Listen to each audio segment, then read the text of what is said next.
Querido Jesús, celebramos 25 años desde que el TDK Manresa ganó la Copa del Rey en Murcia el 25 de febrero de 1996.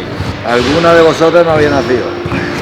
Aquell va ser el primer gran títol per un club i una ciutat que recordem amb un gran orgull el que aquell equip va aconseguir.